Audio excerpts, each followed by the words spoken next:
کہ جلنے کے عذاب کا مزہ چکھتے رہو۔ جو لوگ ایمان لائے اور عمل نیک کرتے رہے، اللہ ان کو بہشتوں میں داخل کرے گا جن کے تلے نہریں بہ رہی ہیں، وہاں ان کو سونے کے کنگن پہنائے جائیں گے اور موتی، اور وہاں ان کا لباس ریشمی ہوگا، اور ان کو اچھی بات کی طرف رہنمائی کی گئی اور خوبیوں والے مالک کی راہ بتائی گئی۔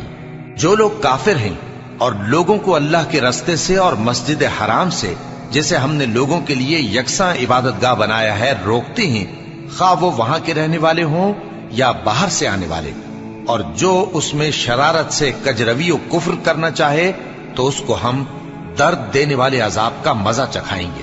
اور ایک وقت تھا جب ہم نے ابراہیم کو خانہ کعبہ کا مقام بتا دیا اور ارشاد فرمایا کہ میرے ساتھ کسی چیز کو شریک نہ کیجو، اور طواف کرنے والوں اور قیام کرنے والوں اور رکوع کرنے والوں اور سجدہ کرنے والوں کے لیے میرے گھر کو صاف رکھا کرنا، اور لوگوں میں حج کے لیے اعلان کر دو کہ تمہاری طرف پیدل اور دبلے دبلے اونٹوں پر جو دور دراز رستوں سے چلے آتے ہوں سوار ہو کر چلے آئیں، تاکہ اپنے فائدے کے کاموں کے لیے حاضر ہوں۔ اور قربانی کی ایام معلوم میں مویشی چوپایوں کے ذبح کے وقت جو اللہ نے ان کو دیے ہیں ان پر اللہ کا نام لے۔ اب اس میں سے تم خود بھی کھاؤ اور خستہ حال ضرورت مند کو بھی کھلاؤ۔ پھر چاہیے کہ لوگ اپنا میل کچیل دور کریں اور منتیں پوری کریں اور اس قدیم گھر یعنی بیت اللہ کا طواف کریں، یہ ہمارا حکم ہے۔ اور جو شخص ادب کی چیزوں کی جو اللہ نے مقرر کی ہیں تعظیم کرے تو یہ اس کے پروردگار کے نزدیک اس کے حق میں بہتر ہے۔ اور تمہارے لیے مویشی حلال کر دیے گئے ہیں سوائے ان کے جو تمہیں پڑھ کر سنائے جاتی ہیں، تو بتوں کی پلیدی سے بچو اور جھوٹی بات سے پرہیز کرو، صرف ایک اللہ کے ہو کر اور اس کے ساتھ شریک نہ ٹھہرا کر۔ اور جو شخص کسی کو اللہ کے ساتھ شریک مقرر کرے تو وہ گویا ایسا ہے جیسے آسمان سے گر پڑے، پھر اس کو پرندے اچک لے جائیں یا ہوا کسی دور کی جگہ اڑا کر پھینک دے۔ یہ ہمارا حکم ہے۔ اور جو شخص ادب کی چیزوں کی جو اللہ نے مقرر کی ہیں تعظیم کرے تو یہ کام دلوں کی پرہیزگاری سے ہے۔ ان میں ایک وقت مقرر تک تمہارے لیے فائدے ہیں، پھر ان کو اس قدیم گھر یعنی بیت اللہ تک پہنچنا اور ذبح ہونا ہے۔ اور ہم نے ہر ایک امت کے لیے قربانی کا طریق مقرر کر دیا ہے تاکہ جو مویشی چوپائے اللہ نے ان کو دیے ہیں ان کے ذبح کرنے کے وقت ان پر اللہ کا نام لے۔ سو تمہارا معبود ایک ہی ہے، تو اسی کے فرما بردار ہو جاؤ اور عاجزی کرنے والوں کو خوشخبری سنا دو۔ یہ وہ لوگ ہیں کہ جب اللہ کا نام لیا جاتا ہے تو ان کے دل ڈر جاتے ہیں، اور جب ان پر مصیبت پڑتی ہے تو صبر کرتے ہیں اور نماز آداب سے پڑھتے ہیں، اور جو مال ہم نے ان کو عطا فرمایا ہے اس میں سے نیک کاموں میں خرچ کرتے ہیں۔ اور قربانی کے اونٹوں کو بھی ہم نے تمہارے لیے اللہ کے شعائر مقرر کیا ہے، ان میں تمہارے لیے فائدے ہیں، تو قربانی کرنے کے وقت قطار باندھ کر ان پر اللہ کا نام لو، پھر جب پہلو کے بل گر پڑے تو ان میں سے کھاؤ، اور قناعت سے بیٹھ رہنے والوں اور سوال کرنے والوں کو بھی کھلاؤ۔ اس طرح ہم نے ان کو تمہارے زیر فرمان کر دیا ہے تاکہ تم شکر کرو۔ اللہ تک نہ ان کا گوشت پہنچتا ہے اور نہ خون، بلکہ اس تک تمہاری پرہیزگاری پہنچتی ہے۔ اسی طرح اللہ نے ان کو تمہارے زیر فرمان کر دیا ہے تاکہ اس بات کے بدلے کہ اس نے تم کو ہدایت بخشی ہے اسے بزرگی سے یاد کرو۔ اور اے پیغمبر، نیکوکاروں کو خوشخبری سنا دو، اللہ تو مومنوں سے ان کے دشمنوں کو ہٹاتا رہتا ہے۔ بے شک اللہ کسی خیانت کرنے والے ناشکرے کو دوست نہیں رکھتا۔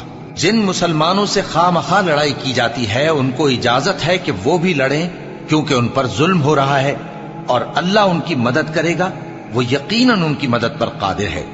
یہ وہ لوگ ہیں کہ اپنے گھروں سے ناحق نکال دیے گئے، انہوں نے کچھ قصور نہیں کیا، ہاں یہ کہتے ہیں کہ ہمارا پروردگار اللہ ہے۔ اور اگر اللہ لوگوں کو ایک دوسرے سے نہ ہٹاتا رہتا تو خانقاہیں اور گرجے اور یہودیوں کے عبادت خانے اور مسلمانوں کی مسجدیں جن میں اللہ کا کثرت سے ذکر کیا جاتا ہے گرائی جا چکی ہوتی۔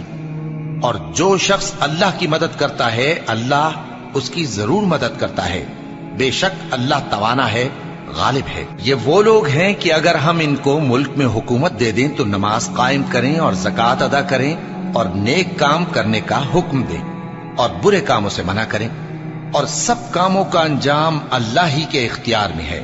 اور اگر یہ لوگ تم کو جھٹلاتے ہیں تو ان سے پہلے نوح کی قوم اور عاد اور سمود کی قومیں بھی اپنے پیغمبروں کو جھٹلا چکی ہیں، اور قوم ابراہیم اور قوم لوط بھی، اور مدین کے رہنے والے بھی، اور موسیٰ بھی تو جھٹلائے جا چکے ہیں۔ لیکن میں کافروں کو مہلت دیتا رہا، پھر میں نے ان کو پکڑ لیا، تو دیکھ لو کہ میرا عذاب کیسا سخت تھا۔ چنانچہ بہت سی بستیاں ہیں کہ ہم نے ان کو تباہ کر ڈالا کہ وہ نافرمان تھیں، سو وہ اپنی چھتوں کے بل گری پڑی ہیں، اور بہت سے کنویں بیکار اور بہت سے مضبوط محل ویران پڑے ہیں۔ سو کیا ان لوگوں نے ملک میں سیر نہیں کی تاکہ ان کے دل ایسے ہوتے کہ ان سے سمجھ سکتے، اور کان ایسے ہوتے کہ ان سے سن سکتے؟ بات یہ ہے کہ آنکھیں اندھی نہیں ہوتی، بلکہ دل جو سینوں میں ہیں وہ اندھے ہو جاتے ہیں۔ اور یہ لوگ تم سے عذاب کے لیے جلدی کر رہے ہیں، اور اللہ اپنے وعدے کے خلاف ہرگز نہیں کرے گا۔ اور بے شک تمہارے پروردگار کے نزدیک ایک روز تمہارے حساب کی روح سے 1000 برس کے برابر ہے۔ اور بہت سی بستیاں ہیں کہ میں ان کو مہلت دیتا رہا جبکہ وہ نافرمان تھیں، پھر میں نے ان کو پکڑ لیا، اور میری ہی طرف لوٹ کر آنا ہے۔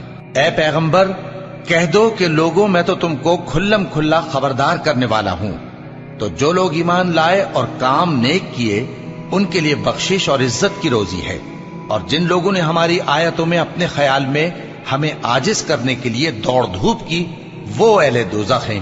اور ہم نے تم سے پہلے کوئی رسول اور نبی نہیں بھیجا مگر اس کا یہ حال تھا کہ جب وہ کوئی آرزو کرتا تھا تو شیطان اس کی آرزو میں وسوسہ ڈال دیتا تھا، تو جو وسوسہ شیطان ڈالتا ہے اللہ اس کو دور کر دیتا ہے، پھر اللہ اپنی آیتوں کو مضبوط کر دیتا ہے، اور اللہ علم والا ہے، حکمت والا ہے۔ غرض اس سے یہ ہے کہ جو وسوسہ شیطان ڈالتا ہے اس کو ان لوگوں کے لیے جن کے دلوں میں بیماری ہے اور جن کے دل سخت ہیں ذریعہ آزمائش ٹھہرائے۔ بے شک ظالم لوگ مخالفت میں دور جا پڑے۔ اور یہ بھی غرض ہے کہ جن لوگوں کو علم عطا ہوا ہے وہ جان لیں کہ وہ یعنی وہی تمہارے پروردگار کی طرف سے حق ہے، تو وہ اس پر ایمان لائیں اور ان کے دل اللہ کے آگے عاجزی کریں۔ اور جو لوگ ایمان لائے ہیں اللہ ان کو سیدھے رستے کی طرف ہدایت کرتا ہے، اور کافر لوگ ہمیشہ اس کی طرف سے شک میں رہیں گے، یہاں تک کہ قیامت ان پر ناگہاں آ جائے یا ایک نامبارک دن کا عذاب ان پر آ واقع ہو۔ اس روز بادشاہی اللہ ہی کی ہوگی اور وہ ان میں فیصلہ کر دے گا، تو جو لوگ ایمان لائے اور عمل نیک کرتے رہے وہ نعمت کے باغوں میں ہوں گے، اور جو کافر ہوئے اور ہماری آیتوں کو جھٹلاتے رہے ان کے لیے ذلیل کرنے والا عذاب ہوگا۔ اور جن لوگوں نے اللہ کی راہ میں ہجرت کی پھر مارے گئے یا مر گئے ان کو اللہ اچھی روزی دے گا، اور بے شک اللہ بہترین رزق دینے والا ہے۔ وہ ان کو ایسے مقام میں داخل کرے گا جسے وہ پسند کریں گے، اور اللہ تو جاننے والا ہے، بردبار ہے۔ یہ بات اللہ کے ہاں ٹھہر چکی ہے، اور جو شخص کسی کو اتنی ہی ایذا دے جتنی ایذا اس کو دی گئی، پھر اس شخص پر زیادتی کی جائے تو اللہ اس کی مدد کرے گا۔ بے شک اللہ معاف کرنے والا ہے، بخشنے والا ہے۔ یہ اس لیے کہ اللہ رات کو دن میں داخل کرتا ہے اور دن کو رات میں داخل کرتا ہے، اور اللہ تو سننے والا ہے، دیکھنے والا ہے۔ یہ اس لیے کہ اللہ ہی برحق ہے، اور جس چیز کو کافر اللہ کے سوا پکارتے ہیں وہ باطل ہے، اور اس لیے کہ اللہ اونچی شان والا ہے، بڑا ہے۔ کیا تم نہیں دیکھتے کہ اللہ آسمان سے مے برساتا ہے تو زمین سرسبز ہو جاتی ہے؟ بے شک اللہ مہربان ہے، خبردار ہے۔ جو کچھ آسمانوں میں ہے اور جو کچھ زمین میں ہے اسی کا ہے، اور بے شک اللہ بے نیاز ہے، قابل ستائش ہے۔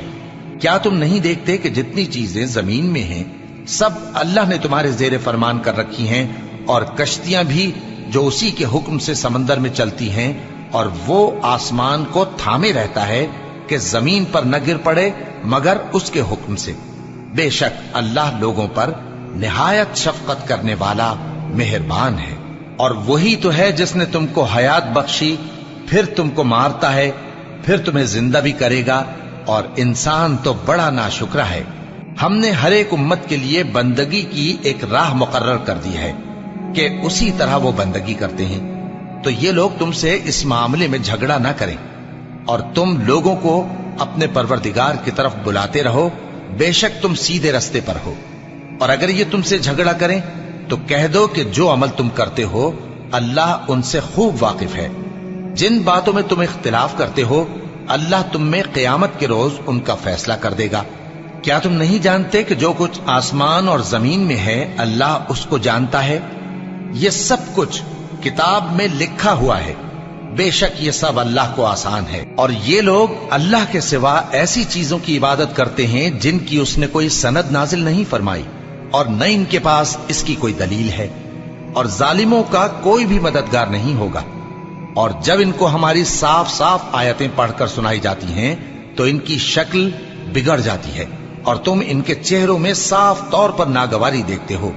ایسا لگتا ہے کہ جو لوگ ان کو ہماری آیتیں پڑھ کر سناتے ہیں ان پر حملہ کر دیں گے۔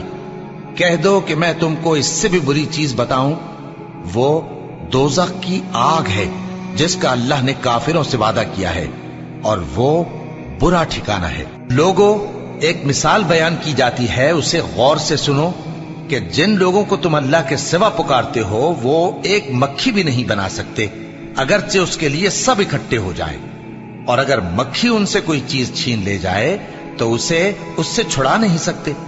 طالب اور مطلوب یعنی عابد اور معبود دونوں گئے گزرے ہیں۔ ان لوگوں نے اللہ کی قدر جیسی کرنی چاہیے تھی نہیں کی۔ کچھ شک نہیں کہ اللہ زبردست ہے، غالب ہے۔ اللہ فرشتوں میں سے پیغام پہنچانے والے منتخب کر لیتا ہے اور انسانوں میں سے بھی۔ بے شک اللہ سننے والا ہے، دیکھنے والا ہے۔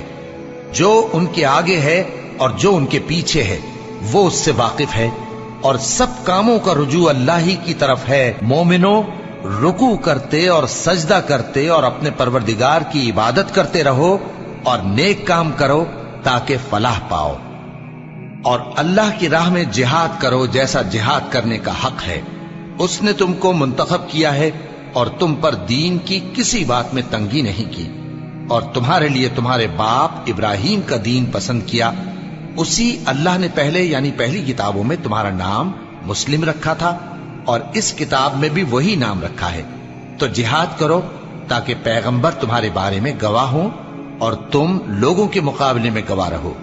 سو مسلمانوں، نماز قائم کرو اور زکوٰۃ دو اور اللہ کے دین کی رسی کو پکڑے رہو، وہی تمہارا دوست ہے۔ سو وہ کیا خوب دوست ہے اور کیا خوب مددگار ہے۔